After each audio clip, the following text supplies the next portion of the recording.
Wir begrüßen den Vorsitzenden des Ausschusses zum 50. Jubiläum der KKIA Weihnachtsfeier. Yang kami hormati perwakilan dari AGAAG, mantan rektor AGAAG. Wir begrüßen den Vertreter der AGAAG, den ehemaligen Rektor der AGAAG. Yang kami hormati Duta Besar Republik Indonesia di Austria beserta seluruh staf yang hadir. Wir begrüßen den Botschafter der Republik Indonesien in Österreich und seine Mitarbeiter. Yang kami hormati perwakilan dari OFIT. Wir begrüßen außerdem die Vertreter der OFIT Yang kami hormati perwakilan dari WAPENA. und die Vertreter der WAPENA Serta yang kami hormati para undangan lainnya. sowie alle anderen Gäste, die heute mit dabei sind.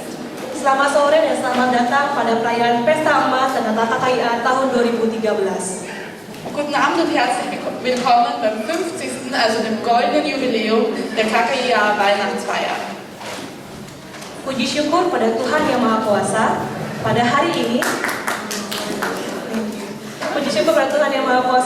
hari ini kita masih diberikan kesempatan untuk merayakan Pesta Emas dan KKIA.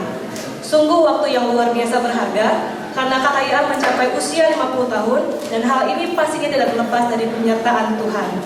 Tentunya di antara kita yang hadir di sini, ada yang menjadi saksi sejarah keberadaan KKIA. Di momen yang berbahagia ini, izinkan kami menyampaikan surat acara sebagai berikut. Gott sei Dank haben wir heute die Möglichkeit, dieses Jubiläum zu veranstalten und gemeinsam zu feiern. Diese 50 Jahre waren eine sehr wertvolle Zeit, die klarerweise ohne den Beistand Gottes nicht möglich gewesen wäre. Dieses erfreuliche Jubiläum wollen wir heute miteinander feiern. Hier ein kurzer Überblick über das Programm. Pertama, tarian dari Flores oleh para suster yang berjudul Elang Merebut Angka Emas. Erstens ein Tanz aus Flores. Kedua, kata sambutan dari 1. Ketua Panitia 50 tahun dan KKIA Bapak Trianto Hadi Lukito. 2. AGAAG mantan Rektor AGAAG Monsignor Petrus Peste. 3. Duta Besar Republik Indonesia Bapak Ahmad Budiman. Danach folgen Eröffnungsansprachen von Vorsitzenden des Ausschusses, Herrn Hadi Lukito. Dann eine Ansprache vom ehemaligen Rektor der AGAAG, Petrus Peste, sowie eine Ansprache vom Botschafter der Republik Indonesien in Österreich, Herrn Rahmat Budiman. Acara ketiga, pemberian hadiah kepada Uskup Franz Scharl oleh Ketua Panitia Natal. Drittens folgt die Geschenkübergabe an Herrn Bischof Franz Scharl. Keempat, solois oleh Bapak Dodi S. Kusumonogoro dengan lagu berjudul Because. Viertens wird Dodi Kusumonogoro das Lied Because singen. Kelima, penampilan Christmas Musical Confession oleh kaum muda KKIA. Als fünftes folgt die Vorstellung der Jugendlichen der KKIA unter dem Titel Christmas Musical Confession. Keenam, menikmati santap malam sambil diisi penampilan dari 1. Video kilas balik penyelenggaraan KKIA. 2. Solois oleh Bapak Dodi M. Kusumonogoro dengan lagu berjudul Come Again Sweet Love Float Now Invite. 3. Duo Yuko Surega dan Rati Tobing dengan lagu berjudul He Wants It All. 4. Trio anak rantau Christine Sarahi, Eva Sianipa, Sondang Sibarani dengan lagu berjudul Hodo Tuhan Kaulah Harapan. 5. Pembagian hadiah Natal oleh San Nicholas. Als Abschluss folgt dann das Abendessen sowie ein Unterhaltungsprogramm. Wir beginnen mit einem Videorückblick auf die letzten 50 Jahre KKIA. Dann wird Dodi Kusumonogoro das Lied Come Again Sweet Love Float Now Invite singen. Als nächstes folgt dann ein Duett von Yuko und Ranti, He Wants It All. Dann weiterer Gesang von Christine, Sondang und Eva, sowie zum Schluss Sankt Nikolaus, der die Geschenke für die Kinder bringen wird. Ya, langsung saja mari kita sambut penampilan dari para suster, tarian yang berjudul Elang Merebut Angka Emas. Tarian yang menggambarkan tujuan bersyukur atas 50 tahun KKIA. Mari kita berikan sambutan yang meriah. Vielen Dank für den Tanz aus Flores.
tidak menyangka Pak Suster bisa menari sedemikian rupa menghibur kita dan sangat bermanfaat, sangat berarti bagi kita. Vielen Dank für diese sehr schöne Darbietung. Acara berikutnya penyampaian kata sambutan. Untuk kata sambutan yang pertama dari Ketua Panitia Natal Pesta Emas tahun 2013 kepada Bapak Trianto Hadi Lukito, kami persilakan waktu dan tempat. Weiter im Programm geht es mit einer Ansprache vom Vorsitzenden des Ausschusses, Herrn Lukito.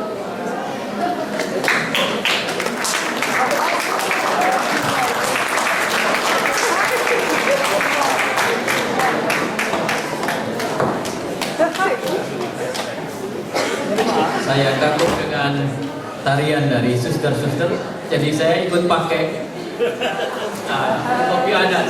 Dari Rote. Kalau saudara-saudari sekalian pernah menyaksikan Sasando Rote, ini salah satu.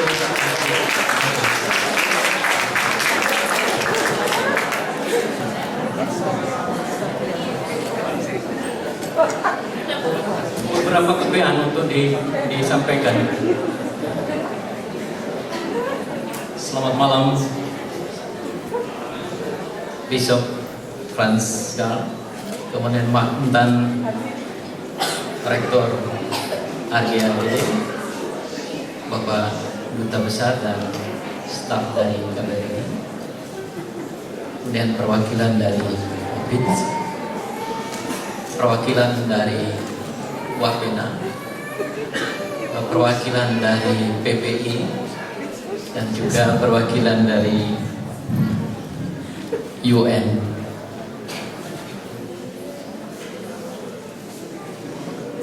Sangatlah senang, kebahagia kami bisa mengundang Bapak Ibu saudara-saudari.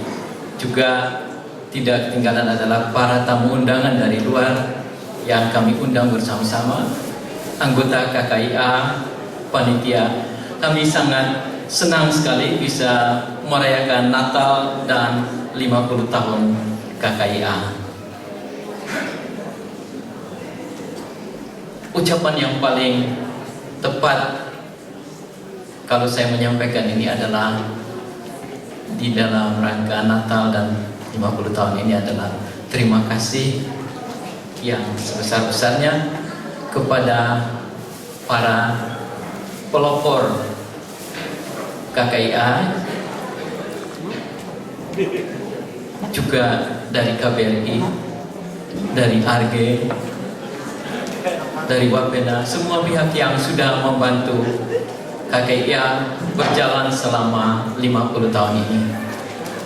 Sebagian dari mereka para pelopor, kalau kita lihat ada yang masih di sini, masih berada di Wina, tetapi ada juga yang sudah selesai tugas pulang ke tanah air, tetapi juga sebagian ada yang sudah selesai di dunia ini dan pulang ke surga. Jadi kami sangat berterima kasih atas jerih payah mereka yang sudah bentuk ini sehingga sampai kita kepada 50 tahun ini. Jadi kalau kita melihat 50 tahun itu rasanya sudah dewasa sekali. Bahkan kalau secara manusia mungkin ada yang sudah mempunyai anak atau mempunyai cucu, ya lebih tepat mempunyai cucu, ada yang sudah mau pensiun.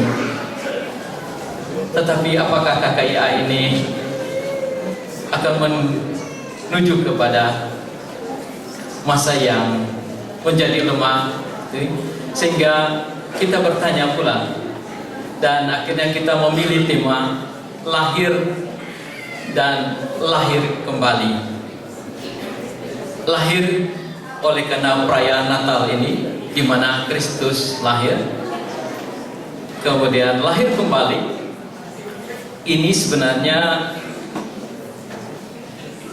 kita mengambil dari suatu diskusi pada satu malam antara salah satu tokoh agama pada zaman Yesus, itu yang namanya Nikodemus. Kemudian dia datang pada malam hari kepada Yesus Dan dia bertanya, bagaimana supaya memperoleh hidup yang kekal atau masuk ke dalam kerajaan Allah. Dan Yesus menjawab, kalau kamu tidak dilahirkan kembali, kamu tidak akan melihat kerajaan Allah. Nikodemus, dia kena terperanjat dengan kemasyhuran Yesus, kemahakuasaan dia, sehingga dia bertanya itu. Kemudian apa yang dia harapkan dari Yesus? Tentunya suatu jawaban yang konkret. Dia mengharapkan suatu jawaban yang konkret dari Yesus. Apa yang harus dia perbuat supaya memiliki hidup yang kekal atau masuk dalam kerajaan Allah. Dan sangat surprise bagi Nikodemus, Yesus mengatakan bahwa kalau kamu tidak dilahirkan kembali, kamu tidak akan masuk ke dalam kerajaan Allah. Terperanjat ini, Nikodemus bertanya, loh, kalau begitu apakah seorang yang sudah dewasa itu masuk ke dalam rahim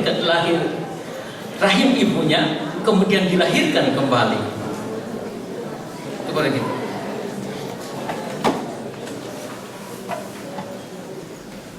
Tapi Yesus tetap menyatakan, kalau kamu tidak dilahirkan dalam air dan roh, kamu tidak akan masuk dalam kerajaan Allah. Artinya bahwa secara rohani kita harus lahir baru. Ini tema ini yang diambil supaya kalau kita sudah 50 tahun bukan berarti kita menjadi lemah, tetapi kita diperbaharui, dilahir kembali untuk hidup tetap terus menjadi dasar. Dan siapakah panutan kita? Dia katakan bahwa waktu itu Nikodemus juga masih bertanya-tanya bagaimana hal itu terjadi, tetapi Tuhan Yesus mengatakan bahwa kalau kamu melihat, mendengar angin, kamu tidak tahu dari mana dia datang, kemana dia pergi. Begitu juga dengan Roh Allah, dia datang, kita tidak tahu bagaimana dia datang, tetapi itu yang memperbaharui hati dan pikiran kita. Oleh karena itu, di dalam 50 tahun ini kita bukan semakin menjadi lemah oleh karena kita sudah menjadi tua dan menjadi lemah, tapi kita mau membangun bersama dengan Yesus sebagai sumber yang dengan penuh kerendahan hati. Dia yang setara dengan Allah direndahkan, dilahir di kandang Bethlehem, kemudian rela menderita sengsara sampai menderita dan wafat di kayu salib. Ada pengorbanan yang harus dilakukan, ada kerendahan hati, ada melihat lingkungan sosial sehingga kita peka terhadap lingkungan juga.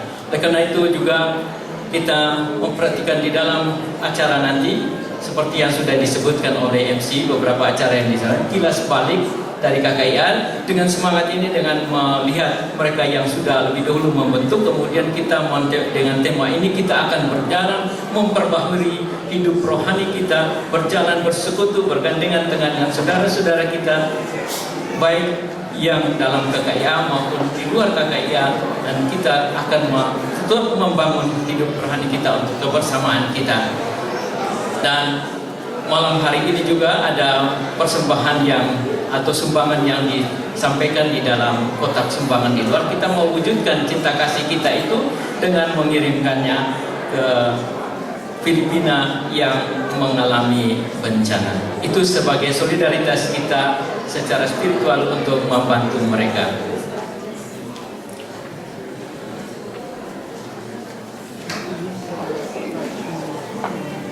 Acara malam hari ini tidak terlaksana kalau tidak ada bantuan dari Bapak Ibu saudara-saudara sekalian.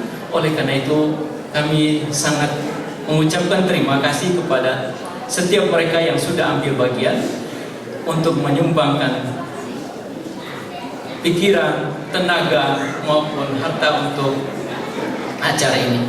Kami sangat berterima kasih pada Pak Duta Besar dan staf KBRI yang sangat mensupport kami, bukan saja pada malam hari ini. Setiap kali kami mengadakan acara, selalu kami mendapat support yang luar biasa dari KBRI. Ini sebab peralatan makanan, kami juga mendapat bantuan dari KBRI, sehingga kami sangat merasa bahwa KBRI dengan kami sangat satu dan untuk membantu, saling membantu. Kayaknya kalau ada kata-kata yang salah atau penyampaian hidangan kami yang kurang memuaskan, kami mohon maaf dan selamat menikmati acara ini, selamat bersantap malam, selamat Natal, dan kiranya Natal ini membawa kita, menggairahkan kita memasuki tahun yang baru di 2014, dan selamat tahun baru. Bukan saja selamat tahun baru itu, tetapi semoga semangat yang ada tetap berjalan terus sepanjang tahun 2014. Tuhan memberkati.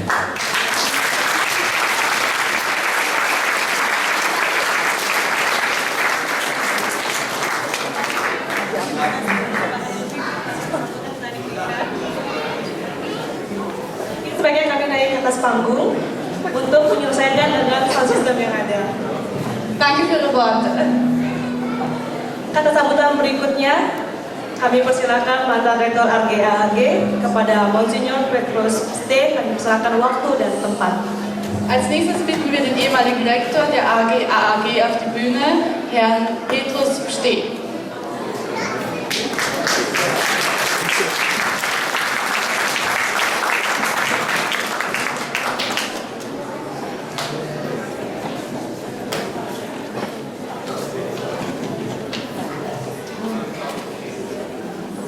Verehrte indonesische christliche Gemeinde, ich betone deshalb die Gemeinde zunächst, denn nach altem christlichen Brauch sind die Ehrentitulaturen nicht für die Bischöfe und Priester reserviert, sondern für die Gemeinde. Das wurde dann erst enteignet. Der Anlass des heutigen Festes ist einem Empfinden nach ein bedeuteter, hat auch die indonesische Gemeinde aus ihrem großen, weiten kulturellen Hintergrund das Werk der RGAAG, vorher des Afroasiatischen Institutes, maßgeblich geprägt. Und zwar lassen Sie mich das in kurzen Zügen ein bisschen ausführen. Wie der Name sagt, ist Indonesien eine Inselreihe. Und es ist die Eigenart von Inseln, Kulturen zu übernehmen und weiterzugeben. Und Indonesien, diese so große, weite Inselgruppe, hat das im Laufe ihrer Geschichte in einer geradezu hervorragenden Weise getan. Wir erinnern uns an die Ursprünge der Menschheit, die nach Java weisen. Wir erinnern uns an die frühe Besiedlung von Madagaskar, die von Indonesien ausging. Wir erinnern uns auch daran, dass der Name Indonesien sehr charakteristisch auch von der indischen Kultur geprägt wurde. Und zwar von der sakralen Kultur, sowohl des Hinduismus wie auch des Buddhismus. Der Hinduismus hat großartige Kunstdenkmäler in Indien, in Indonesien hinterlassen. Denken wir an die große Tempelanlage in der Nähe von Yogyakarta, die im Übrigen das künstlerische Vorbild der großen Tempelanlagen, die wir heute im Süden von der Halbinsel Asien heute noch bewundern. Kambodschas große Tempelanlagen wurden von Java aus inspiriert. Das wollen wir nicht vergessen. Und das großartige buddhistische Werk von Borobudur, hier hat die indonesische Genialität, würde ich sagen, sich wunderbar eingetragen. Und hier ist ein empfangen und geben und zugleich auch eine Identität, die unverwechselbar ist, geblieben und die hat weit ausgestrahlt in den gesamten asiatischen Raum. Das ist ein ganz interessantes Phänomen und es wurde erwähnt, dass es schon frühe Spuren auch in Wien von Indonesien gab, in den 50er Jahren. Und diese 50er Jahre sind dann weitgehend auch geprägt von St. Gabriel, wo auch die Missionare versucht haben, die Gemeinden ein bisschen zu sammeln. Hier war der Ursprung auch des Afroasiatischen Institutes. Kardinal König hat in einer sehr sensiblen Weise sofort erkannt, es geht nicht so sehr um Entwicklungshilfe. Es geht um den interkulturellen und interreligiösen Austausch. Und wir dürfen so kühn sein zu sagen, dass das Afroasiatische Institut auch in gewisser Hinsicht Pate stand zu dem, was dann später im Zweiten Vatikanischen Konzil zur Erklärung über den Dialog mit den Religionen und auch die Erklärung zur Religionsfreiheit geführt hat. Kardinal König hat hier sehr sensibel experimentiert und zugleich auch großartige Initiativen, Impulse, Inspirationen hineingetragen ins Konzil. Das dürfen wir alles nicht vergessen, weil es eine ganz interessante, feine Wurzel hat, die zurückführt zu einzelnen gläubigen Menschen, die sich da zusammengetan haben, ihre Kultur und ihren Glauben unverwechselbar festzuhalten und dennoch im Austausch mit anderen Kulturen und anderen Religionen zu stehen. Das war das Großartige, was dann 1959 zur Gründung des Afroasiatischen Institutes geführt hat und woraus wir später dann die Weltkirche in Wien gebaut haben, die jetzt über 17 Gemeinden zählt und ein Vorbild ist für viele Städte in Europa, die so etwas nicht haben. Das ist sicherlich auch etwas, was von Rom übernommen wird und versucht wird weiterzutragen in die weite Welt. Es ist schön, dass diejenige, die mit dabei war bei der Gründung der Weltkirche in Wien, heute in Rom päpstliche Ratgeberin geworden ist für Migranten. Frau Dr. Brosch. Das ist etwas sehr Schönes, weil es Verbindungslinien aufzeigt. Jetzt lassen Sie mich aber noch ganz kurz auf ein besonderes Charakteristikum dieser Gemeinde hier zu sprechen kommen. Und zwar wiederum mit einem kleinen geschichtlichen Exkurs. Die Portugiesen haben Anfang des 16. Jahrhunderts Malakka erobert. Und Malakka war in islamischer Hand. Die Portugiesen haben sich da festgemacht und wollten von hier aus einen Brückenkopf ihrer Handelsmissionen, vielleicht auch der Glaubensmissionen zu stellen. Der heilige Franz Xaver war nicht so überzeugt von letzterem. Aber interessant war, dass zur selben Zeit, als die Portugiesen diesen Brückenkopf gewonnen hatten, die Holländer gekommen sind. Und zwar auch als Handelsleute und auch als reformierte Christen. Und da hat sich dann eine Spannung entwickelt, die die Christen faktisch in Malakka isoliert haben. Denn die Holländer haben die Portugiesen jahrelang mit ihrer Flotte in Malakka isoliert. Und während sie das taten, haben die Muslime weiterhin missioniert, haben Stationen errichtet in Java, Sumatra, in der Umgebung von Indonesien. Das, was interessant ist, ist, dass jahrhundertelang hier Spannungen waren zwischen Muslimen, katholischen und reformierten Christen. Und dass letztlich diese großen religiösen Gruppen es zu Wege gebracht haben, Indonesien jene Identität zu geben, die es vor dem Atheismus geschützt hat. Indonesien ist nicht Kambodscha, ist nicht Vietnam geworden und hat die Einflüsse des bolschewistischen und des chinesischen maoistischen Kommunismus abzuwehren gewusst und hat dabei seine eigene Identität fest eingetragen und wurde nicht überwältigt von Ideologie.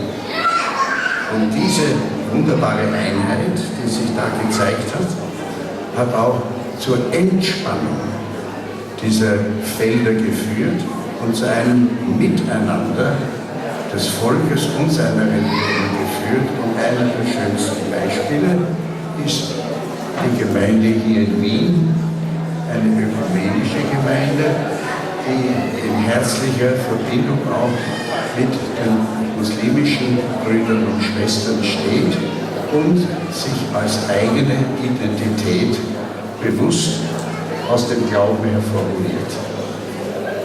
Das wollte ich nur kurz sagen, weil es meinem Empfinden nach unterstrichen gehört, die Bedeutung von Menschen, die empfangen und die geben und die zugleich dadurch ihre Identität immer wieder neu erfinden.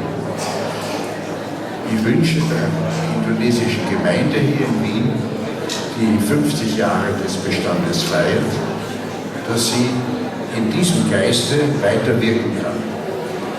Und in diesem Geiste auch nicht nur in ihrer eigenen Heimat, wo immer wieder auch neue Spannungen auftreten, sondern auch bei uns hier ihre Spuren hinterlässt, die zum Segen für die gesamte Weltkirche bzw. Weltgemeinschaft der Völker in Wien und anderswo führt. Herzlichen Dank.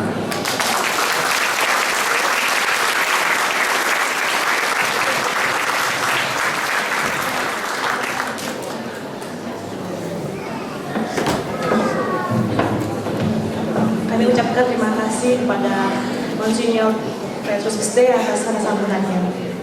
Vielen Dank für Ihre Worte, Herr Steh.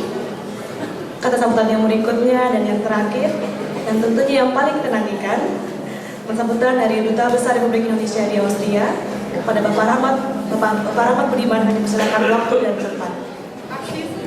Abschließend bitten wir den Botschafter der Republik Indonesien in Österreich, Herrn Rahmat Budiman, auf die Bühne.